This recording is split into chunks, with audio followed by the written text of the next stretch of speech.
Greetings and thank you for tuning into Marth and the Machines. In case you are wondering if your sound card may be broken, be assured it is not. I am Arides, well that's my nick in the PP forum of course, and Marth's little brother.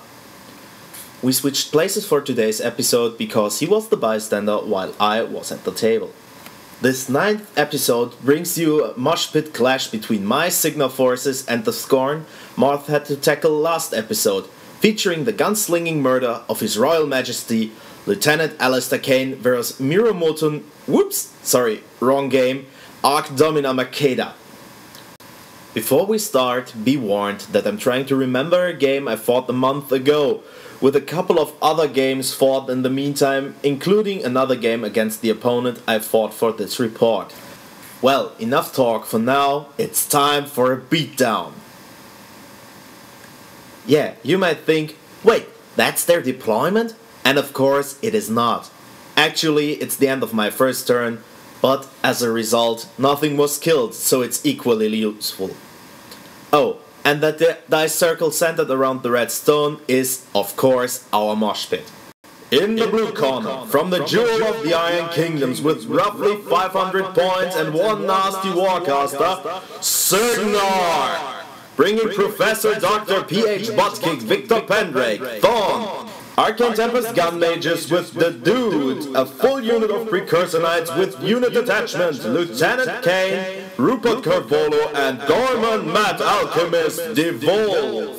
In the red corner, from the blazing hotness of the Bloodstone Marshes, with a point value of nearly exact 500 points and one of the meanest war beasts available in Mark 1, the Scorn! Bringing a full unit of Praetorian Swordsmen with unit attachment, an Ancestral Guardian, a unit of Zetafrax Citrati, Archdomina Makeda, a Cyclops Savage, and my favorite nightmare, Moloch Karn. For my first turn, not much happened. First, I forgot to allocate focus. Rupert moved behind the Precursor Knights and played them his march. They took up their shields and advanced into the pit, forming shield wall again. At this point I failed to see my terrible placing error, for both the battle chaplain and the regular chaplain stood in the front row. Pendrake ran into the pond of shallow water. Gorman advanced into the forest doing nothing. Caine advanced, channeled a 4-focus snipe through Thorn to the gun mages, making up for the forgotten focus by moving him this way. Thorn advanced further. The gun mages followed behind the Precursor Knights and tried to shoot the Praetorians, but were short of a few inches. My enemy's first turn, he advanced the Swordsman, his Ancestral Guardian and the Citrati, then activated Makeda, cast Savagery on the Citrati, advancing towards her Cyclopses, casting Defender's Ward on Moloch.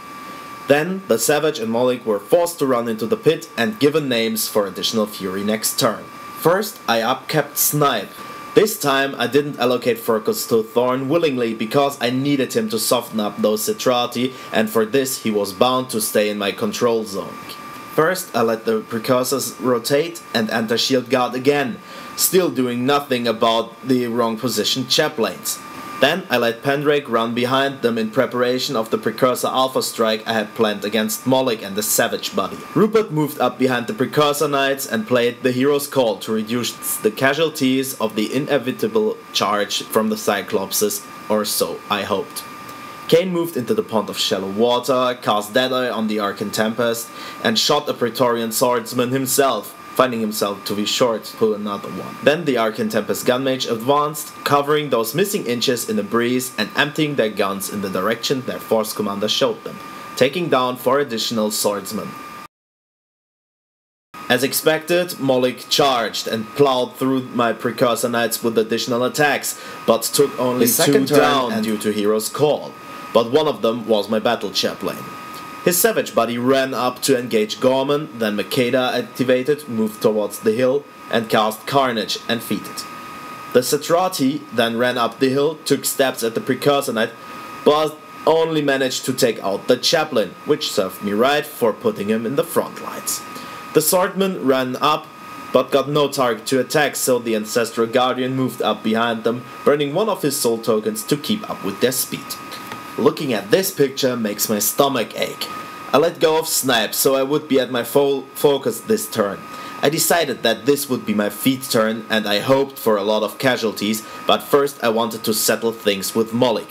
Instead of going as planned, I activated the precursors first, moving them into contact with Molik and closer to the Satrati, but not into melee range. At this point I realized my brain fart. The precursors proceeded to take a few swings at Molik, but did only mutual damage. As Makeda's feat demanded for total annihilation of all his units, I chose to use my feat as well. He moved out of his pond and feated, reducing the swordsmen even further, but failed to obliterate them due to range, and leaving some nasty dents in the Satrati, killing only one. The gun mages advanced, took out the remaining swordsmen, and dented the Satrati's armor even further with Black Penny. Gorman boldly moved out of the savage's reach, whose free strike missed, and threw a blind bomb at Molik, which deviated towards the savage but only far enough to clip Molik and 3 precursor knights. Pendrake then charged the savage and missed. Thorn advanced behind the precursor knights as indicated through the metal chip. Rupert completed his turn by playing the Dirge of Mist for the precursors, hoping to further boost their survivability. My opponent let go of all his upkeeps. The fallen Satrati came back from the grave and engaged my gun mages. Makeda leached all the fury from Molik and the savage made his threshold check. The blinded Molik hacked down all the blinded precursors, boosting where he needed it. But the savage took on Pendrake, boosting the attack roll as the regular dice wouldn't have cut him down. As Pendrake hit ground, the savage bought another attack and struck another precursor. The Satrati came next, stabbing more precursors, 2 of my gun mages, and taking some swings against Thorn, but finally failed. The Ancestral Guardian ran towards Caine. Then Makeda joined the fight and took down another precursor, leaving only one, who failed his command check. My 4th turn and my options were limited, so I loaded Thorn to the brim with focus and started. The last precursor wanted to run away, but Molik claimed his head. Rupert moved behind the gun mages and played the hero's call again. The gun mages then took up their swords and tried their best against the Satrati and the Ancestral Guardian, but did little to no damage. Then Thorn finally jumped into action by taking down 3 Satrati, including their officer. Gorman threw another blind bomb at Molik, missing again, ending up clipping only Molik. Then he bushwhacked away from Buddy. Here is what happened as far as I remember. The blinded Molik ran towards Caine. 2 Satrati and the Ancestral Guardian reduced the gun mages even further, but thanks to Hero's Call, the Guardian had to burn all his souls. Makeda and the remaining Satrati take on Thorn, leaving him surprisingly intact. The savage charged the dude and finished him after late boosting his attack. With the end of the game not too far off, I decided that it was time for some desperate actions. I loaded Thorn with 2 focus and kept the rest on Caine. Then I activated Thorn, turning him so he could see Makeda, and tried to jab her with his spear, which failed due to bad dice. The gun mages tried again to poke some health of the Satrati, as did Rupert on the savage. Then it's Caine's turn. He moves around Molik, whose free strike misses thanks to blind and high defense, and takes his shots at Makeda, boosting to hit. First one missed, second one struck home and did 6 damage, which she chose not to transfer. Then I flashed completely into her back arc. Rupert and the last remaining gun mage gave the savage and the Satrati one hard fight. Molik snapped and chose Gorman as his lunge, but he too proved rather persistent. Thorn took a swing from one of the Satrati, I think, becoming disabled from the damage. Makeda then chose to charge at Caine, missing her charge attack and reducing him to 2 boxes with additional boosted attacks, but decided to keep 2 fury for transferring. My last turn, the gun mage and Rupert tried to take down whoever they could, but failed. Gorman was in no position to escape Molik. Caine moved away from Makeda, her free strike missing, and I had only enough focus to put her out of commission if my dice would be with me. Guess what? They weren't. Makeda still had 2 fury on her, and I had only 1 shot left, and if I flashed into safety, I would leave the pit to my opponent, losing the scenario. The game's last turn, and it doesn't matter who chopped whom down. The outcome was obliteration par excellence. A well-earned victory for the Scorn.